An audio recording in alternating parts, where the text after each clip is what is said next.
दोस्तों, झारखंड में मौजूद किले का अपना एक ऐतिहासिक महत्व है, लेकिन इनमें से कुछ किले ऐसे भी हैं जो अपने ऐतिहासिक महत्व के वजह से नहीं बल्कि अपने रहस्यमय होने की वजह से ज्यादा जाने जाते हैं। और आज हम आपको ऐसे ही झारखंड के 5 सबसे खतरनाक या कहे रहस्यमय किलों के बारे में बताने वाले हैं, जिसमें सबसे पहला है पद्मा किला। दोस्तों, हजारीबाग की खूबसूरत ऐतिहासिक धरोहर में से एक पद्मा किला अपने आप में कई रहस्य समेटे हुए है। पद्मा किला हजारीबाग का एक टूरिस्ट स्पॉट भी है। इसकी दीवारों पर की गई नक्काशी, कलाकृतियां और किले की बनावट सदियों पुरानी है।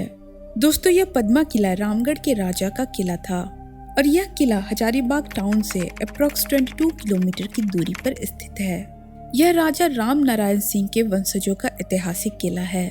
दोस्तों, जब आप इस किले को देखने जाएंगे तब आपको इसमें प्राचीन भारत की कुशल वास्तुकला का बेजोड़ नमूना देखने को मिलेगा। पर यह किला जितना सुंदर है उससे भी ज्यादा यह रहस्यमयी है। आज भले ही यह किला अपनी सुंदरता खोता जा रहा हो, पर इसे देखकर आपको ये तो समझ आ ही जाएगा कि ये बाहर से लेकर अंदर तक बेहद सुंदर था। अब आपके मन में इस किले को लेकर ये सवाल जरूर आ रहा होगा कि इतना सुंदर होते हुए भी आखिर ये किला इतना रहस्यमय क्यों माना जाता है। दरअसल ऐसा माना जाता है कि इस किले में बहुत सी सुरंगें मौजूद है। साथ ही यहाँ के तहखाने में बहुत से खजाने हुआ करते थे। कहा जाता है कि जिसका कुछ अंश आज भी मौजूद है, जो कि लोगों के लिए आज भी एक रहस्य बना हुआ है। राजा ने इस किले में बहुत ही ऊंची दीवारें बनवाई थी, क्योंकि वो चाहते थे कि कोई भी उनकी रानी या महल की महिलाओं को देख न सके। अगला है नौरत्नगढ़ किला। दोस्तों, यह नौरत्नगढ़ किला झारखंड के गुमला जिले के सिसई प्रखंड में स्थित है। इस किले का निर्माण छोटा नागपुर नागवंशीय शासक दुर्जन शाह के द्वारा कराया गया था। 16वीं शताब्दी के दरमियान बना यह किला आज भी झारखंड की उस धरोहर को सजाए हुए है, जो स्थापत्य कला और निर्माण कला का एक अजूबा उदाहरण है। नौरत्नगढ़ का निर्माण कराने वाले राजा दुर्जन शाह को इतिहास में हीरे की पारखी के रूप में जाना जाता था। वैसे दोस्तों, मिनिस्ट्री ऑफ कल्चर ने देश के 12 लोकेशन का चयन किया है, जिसमें यह नवरत्नगढ़ किला भी शामिल है। इसके साथ ही इस नवरत्नगढ़ किला को झारखंड का हम्पी भी कहा जाता है। यह किला 5 मंजिला था और हर मंजिले पर 9-9 कमरे थे, पर आज किले की एक मंजिल जमीन में धंस चुकी है। इस किले को भारत सरकार ने 2019 में राष्ट्रीय स्मारक घोषित किया था और 2021 में आर्कियोलॉजिकल सर्वे ऑफ इंडिया के द्वारा खुदाई शुरू किया गया और इस खुदाई में बहुत से रहस्य सामने आए। और दोस्तों, ऐसा भी माना जाता है कि किले में एक रहस्यमयी सुरंग भी है, जो किले के सबसे निचले भाग से होकर किले से बाहर निकलती है। कहा जाता है कि इस सुरंग को आपातकालीन स्थिति में शाही परिवार के लोगों को सुरक्षित बाहर पहुंचाने के लिए बनवाया गया था। यह किला अपने अंदर कई ऐतिहासिक धरोहर को समेटे हुए है, जो वास्तुकला के अद्भुत उदाहरण पेश करते हैं। यहाँ नवरत्नगढ़ किला के साथ राज दरबार, रानी का तालाब, रानी महल, दुर्गा मंदिर, लुका छिपी मठ, जगन्नाथ मंदिर इत्यादि है। अगला है पिठोरिया किला।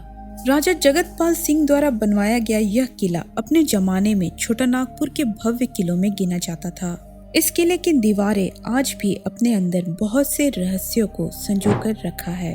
इतिहास के इस अनूठे अंश को देखने के लिए लोग इस किले पर जाते हैं। दोस्तों, पिठोरिया का यह क्षेत्र राजा मुद्रा मुंडा और नागवंशियों का केंद्र था। ये गाथा यहाँ के राजा जयमंगल सिंह और उनके बेटे जगतपाल सिंह की है। 30 एकड़ में फैले इस 2 मंजिले महल की बनावट मुगल कालीन वास्तुकला पर आधारित थी और माना जाता है कि यहाँ 100 से ज्यादा कमरे हुआ करते थे। राजा जगतपाल ने अपने साम्राज्य बचाने के लिए अंग्रेजों का हाथ थाम लिया था। यही नहीं, पिठोरिया पहाड़ पर अपने सैनिकों की तैनाती की, जिससे अंग्रेजों की रक्षा की जा सके। आज यह किला जगतपाल सिंह की गद्दारी की कहानी बयां करता है। आप सोच रहे होंगे कि इस किले में ऐसी कौन सी रहस्यमय बातें हैं जिससे यह किला एक श्रापित किला बन गया है। क्रांतिकारी विश्वनाथ सहदेव ने जगतपाल सिंह को श्राप दिया और कहा कि कोई तुम्हारा नाम निशान देने वाला नहीं रहेगा। दरअसल जगतपाल सिंह ने अंग्रेजों को विश्वनाथ सहदेव की सूचना दे दी थी। विश्वनाथ सहदेव गिरफ्तार हो गए और राज्य के जिला स्कूल प्रांगण में उनको फांसी दे दी गई। जाते जाते विश्वनाथ सहदेव ने जगतपाल सिंह को ये श्राप दिया कि उनका नामो निशान मिट जाएगा और जब कभी भी सावन का महीना आता है, बारिश होती है, यहाँ बिजली गिरती ही है और उस वज्रपात में इस किले का एक हिस्सा टूटकर गिर जाता है और सैकड़ों साल बाद भी ये सिलसिला आज भी जारी है। इस श्रापित किला में आज भी कई राज कहीं न कहीं दफन है। दोस्तों, यह किला झारखंड की राजधानी रांची से 18 किलोमीटर दूर पिठोरिया में स्थित है। अगला है रातू किला। दोस्तों, यह रातू किला झारखंड की राजधानी रांची में स्थित है। इस रातू पैलेस को नागवंशीय शासन के 61वें राजा प्रताप उदयनाथ सहदेव ने बनवाया था। फनी मुकुट राय नागवंश के पहले राजा थे। ऐसा कहा जाता है कि बचपन में फनी मुकुट राय की रक्षा नाग ने फन फैलाकर की थी। लगभग 22 एकड़ में फैले इस किले का निर्माण 1899 में ब्रिटिश आर्किटेक्ट के देखरेख में शुरू हुआ, जो 1901 में बनकर तैयार हुआ।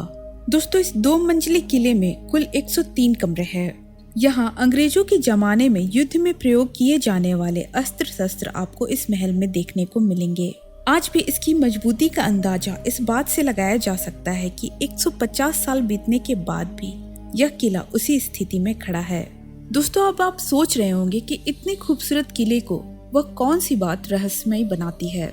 माना जाता है कि फनी मुकुट राय शक्ति के उपासक थे। राजा ने माँ दुर्गा की प्रतिमा स्थापित कर दुर्गा पूजा की शुरुआत की थी। माता को प्रसन्न करने के लिए भैंसे की बलि देकर पूजा की थी और उनकी इसी प्रथा को आज भी इस रातू किला में बरकरार रखा गया है। उस समय इस बलि को देखने के लिए पूरे देश से रातू किला आते थे। बलि के बाद बलि से गिरे खून को ग्रामीण कपड़े में उठाकर अपने घर ले जाते थे। ऐसा माना जाता था कि इस खून से पुराना रोग ठीक हो जाता है। दोस्तों, आप इस बात को रहस्यमयी या फिर एक आस्था के रूप में देख सकते हैं। अगला है नवागढ़ किला। दोस्तों, यह किला झारखंड के लातेहार जिला से लगभग 11 किलोमीटर की दूरी पर स्थित है। यह किला 16वीं शताब्दी में चेरो राजा भगवत राय के अकाउंटेंट जजदास ने बनवाया था और ऐसा माना जाता है कि यह किला एक गुप्त किला हुआ करता था और इस किले को आक्रमणकारियों से छिपने के लिए बनाया गया था। कुछ इतिहासकारों के अनुसार यह चेरो राजाओं का गुप्त संपत्ति रखने का भी केंद्र था और ऐसा भी माना जाता है कि राजाओं का खजाना आज भी इस किले में दबा हुआ है। दोस्तों, यह किला उस जमाने की बेहतरीन कलाकृतियों में से एक बताया जाता है और दोस्तों, स्थानीय लोग बताते हैं कि यह किला डरावना इसलिए है क्योंकि यहाँ बहुत से लोगों की मृत्यु हो चुकी है और आज भी लोग बताते हैं कि रात में यहाँ कोई नहीं जाना चाहता। दोस्तों, हमारा देश यूं तो राजा और प्रजा के सिद्धांतों पर आगे बढ़ता रहा है, लेकिन इसी दौर में उन्होंने कई अनसुलझे राज को अपने साथ छोड़ गए हैं और इन सारे किलों में वो अनसुलझे राज आज भी दफन है। तो ये थी आज की वीडियो कैसा लगा हमें कमेंट करके जरूर बताएं और क्या आप ऐसे ही कोई रहस्यमय किले के बारे में जानते हैं जिसका जिक्र मैंने इस वीडियो में नहीं किया है, तो उस किले का नाम कमेंट बॉक्स में जरूर लिखें। मैं पार्ट 2 वीडियो में उस किले को कवर करूंगी। तो मिलते हैं किसी नए इंटरेस्टिंग टॉपिक के साथ। तब तक के लिए आप अपना ख्याल जरूर रखें। धन्यवाद।